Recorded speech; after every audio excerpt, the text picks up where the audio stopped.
بسم اللہ الرحمن الرحیم۔ جنوبی افریقہ ایک دلچسپ ملک ہے۔ افریقہ کے انتہائی جنوب میں واقع ہے۔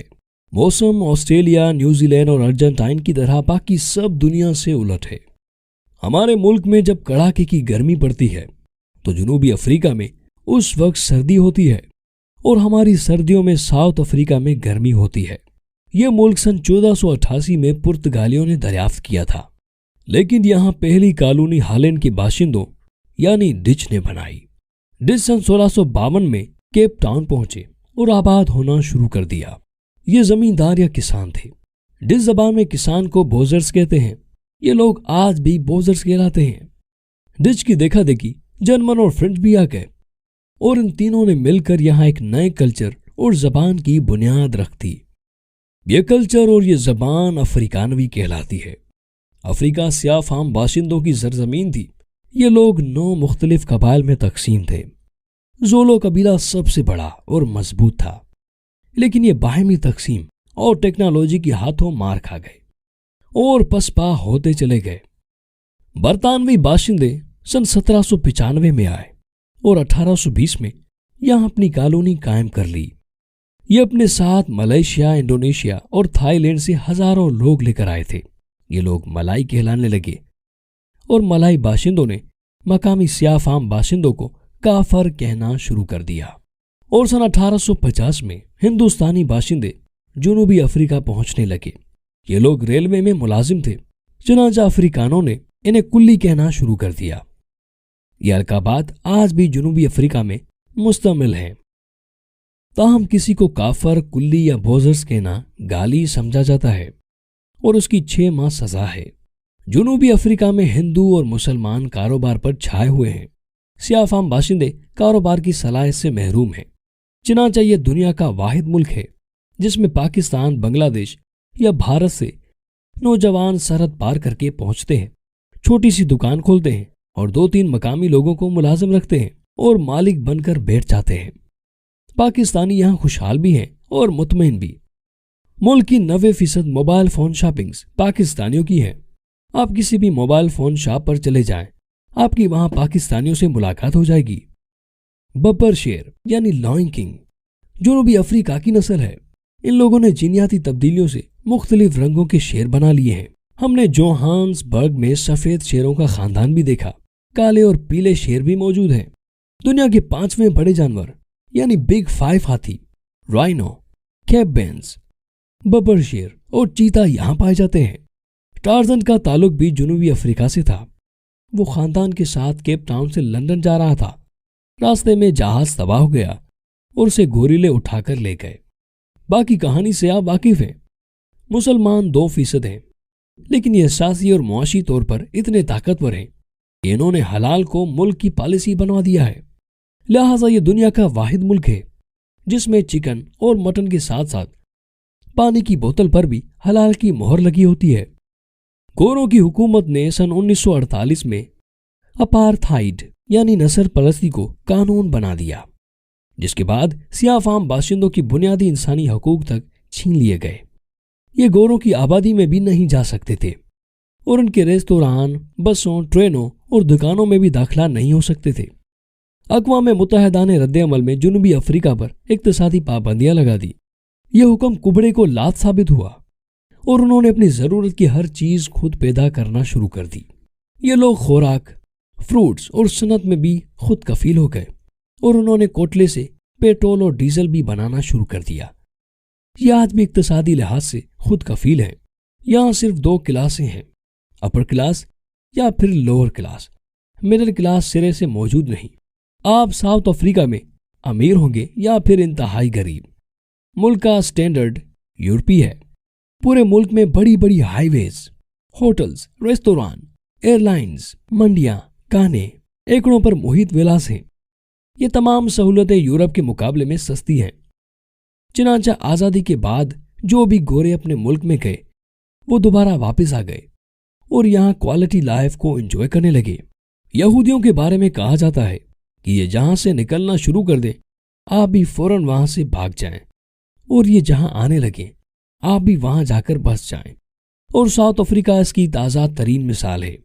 सन 1990 की दिहाई में यहाँ से यहूदी नकल मकानी कर गए थे, लेकिन ये अब वापस भी आ चुके हैं और बड़े बड़े कारोबारों के मालिक भी हैं। ये यूरोप के हालात को यूरोप के बाशिंदों से पहले भांप गए थे, लिहाजा ये साउथ अफ्रीका पहुंच रहे हैं। जनूबी अफ्रीका में सन 1950 तक कोई तहरीरी जबान नहीं थी। यूरोपी बाशिंदों ने आकर तहरीरी जबान की बुनियाद रखी और आज साउथ अफ्रीकन भी गोरों की किताबों के जरिए अपनी जबान पढ़ रहे हैं। भारत की मियाँ फैमिली अमीर तरीन साउथ अफ्रीकन है। ये लोग मुसलमान हैं और क़याम पाकिस्तान से पहले जनूबी अफ्रीका में आए थे। ये लातादाद कारोबार कर रहे हैं, मगर गोश्त के कारोबार पर इनकी मोनोपोली है। जोहान्सबर्ग से प्रिटोरिया के दरमियान 22 किलोमीटर तक फैला रकबा इनकी मुमलिकत है। इस पर अब अरबों डॉलर से दर्जनों हाउसिंग स्कीमें बन चुकी हैं। आप इनसे इनकी दौलत और असर रसूख का अंदाजा कर लीजिए। साउथ अफ्रीका के लोग ट्रैफिक सिग्नल को रोबोट, पेट्रोल पंप को गैराज और वैगन को टैक्सी कहते हैं। गोरों, कालों और मलाई लोगों के इख्तिलात से एक नई नस्ल पैदा हुई है। ये लोग किलर्ड कहलाते हैं और इनकी आबादी 12 से 15% के दरमियान है और ये खुद को साउथ अफ्रीका के असल बाशिंदे और मालिक करार देते हैं। इनका दावा है कि बाकी तमाम लोग बाहर से आए थे, हम यहाँ पैदा हुए हैं, लिहाजा हम मालिक हैं। अपार्थाइड के ज़माने में कानून होता था कि मुल्क का हर काला अपने हाथ में एक डायरी रखेगा और वो उस डायरी में अपनी इस दिन की तमाम मसरूफियात लिखेगा। ये डायरी कालों की जिंदगी का लाजमी हिस्सा होती थी और जो उस कानून की खिलाफ वर्जी करता था, पुलिस उसे तशद्दुद का निशाना भी बनाती थी और जेल में भी फेंक देती थी। रॉबर्ट सोपको साउथ अफ्रीका का पहला शख्स था जिसने इस कानून से इनकार किया। वो 21 मार्च सन 1960 को डायरी के बगैर घर से निकला। पुलिस ने उसे गिरफ्तार कर लिया। ये खबर फैली और शहर के तमाम कालों ने पुलिस स्टेशन का घेराव कर लिया। सोपके को बादशाह राबन आइलैंड में बंद कर दिया गया। इसका सील आम जेल से बाहर कुत्तों के पिंजरों के दरमियान था। सोपको को बरसों सील में रखा गया। वो जेल के दौरानिये में किसी से गुफ्तगू नहीं कर सका। इसका सेल आम जेल से बाहर कुत्तों के पिंजरों के दरमियान था। सोपको को बरसों इसी सेल में रखा गया। वो जेल के दौरानिये में किसी से गुफ्तगू नहीं कर सका। सेल के दाएं बाएं गार्ड्स खड़े किए जाते थे, लेकिन इन्हें पाबंद किया जाता था कि वो सोपको से भी बात ना करेंगे और एक दूसरे से भी मुखातिब नहीं होंगे। यूं सोपको अल्फाज को तरस गया। ये खबर बाहर निकली तो एहतजाज शुरू हो गया। हुकूमत ने रद्द अमल में उसे अखबारात पढ़ने और रेडियो सुनने की इजाज़त दे दी, लेकिन ये रियायत ज़्यादा खौफनाक साबित हुई। सोपको अब मालूमात का खजाना था। उसके पास दुनिया जहाँ की खबरें होती थी, लेकिन वो किसी शख्स को ये खबरें नहीं सुना सकता था और ये खौफनाक अजियत थी। चुनांचा उसने चंद दिन बाद रेडियो सुनना और अखबार पढ़ना बंद कर दिए। वो रोज खुद को कहता था, बेखबरी दुनिया की सबसे बड़ी नेमत है। मुझे रॉबर्ट आइलैंड में रॉबर्ट सोपको का सेल देखने का इत्तफाक भी हुआ। साउथ अफ्रीका के पाकिस्तानी कामयाबी की हैरान कुन दास्तानें हैं। डॉक्टर काशिफ मुस्तफ़ा के घर एयरफोर्स के एक साबिक ऑफिसर से मुलाकात हुई। वो नौकरी के सिलसिले में जिम्बाब्वे आए, एयरफोर्स से इस्तीफा दिया और जिम्बाब्वे में कारोबार शुरू कर दिया। अरबपति हो गए, लेकिन जब जिम्बाब्वे में रिसेशन आया तो ये साउथ अफ्रीका आ गए और चंद बरसों में मुल्क की सबसे बड़ी ट्रांसपोर्ट कंपनी के मालिक बन गए। हिंदुस्तानी मुसलमानों ने सन 1794 में केप टाउन में पहली मस्जिद बनाई थी। वहां अब सैकड़ों की तादाद में मस्जिदें हैं। ज्यादातर पाकिस्तानियों के ज़ेर इंतजाम हैं। पाकिस्तानी एक दूसरे से राब्ते में भी रहते हैं। हर वीकेंड पर किसी न किसी खानदान में दावत होती है और पाकिस्तानी एक दूसरे से मिलते हैं। सियाहत बड़ी इंडस्ट्री है। पूरी दुनिया से लोग यहाँ आते हैं, एंजॉय करते हैं। शहर से बाहर सैकड़ों एकड़ के फार्म हाउस हैं और गोरे इनमें रहते हैं। सियाह फार्म मोहजिब और खिदमत गुजार हैं। ये जिस्मानी कामों के एक्सपर्ट हैं, लेकिन दिमागी कामों से मुकम्मल तौर पर फारिग हैं। सिक्योरिटी और चोरी चकारी की वारदातें भी होती हैं, लिहाजा हर घर में और सेफ्टी वायर लगी है। लोग शाम के बाद घरों से नहीं निकलते। रेस्तोरां पर खाने खाने की रिवायत है। लोग हफ्ते में कम से कम एक दिन बाहर खाना जरूर खाते हैं। औलिया अल्लाह और बुजुर्गों के मज़ारात को करामत कहते हैं। हमें केप टाउन में दर्जनों करामतों पर जाने का इत्तफाक हुआ।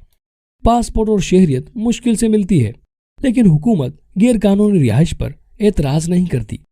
चुनांचा हर साल लाखों लोग गैर कानूनी तरीकों से साउथ अफ्रीका आते हैं। اور کاروبار شروع کر دیتے ہیں۔ پاکستان زیادہ تر غیر قانونی ہے۔ یہ زمبابوے کے ذریعے ساؤتھ افریقہ میں داخل ہوتے ہیں لیکن جلد ہی اپنی جگہ بنا لیتے ہیں۔ بہرحال قصہ مختصر، ساؤتھ افریقہ ایک دلچسپ ملک ہے اور آپ اگر افورڈ کر سکتے ہیں تو آپ کو اسے وزٹ کرنا چاہیے۔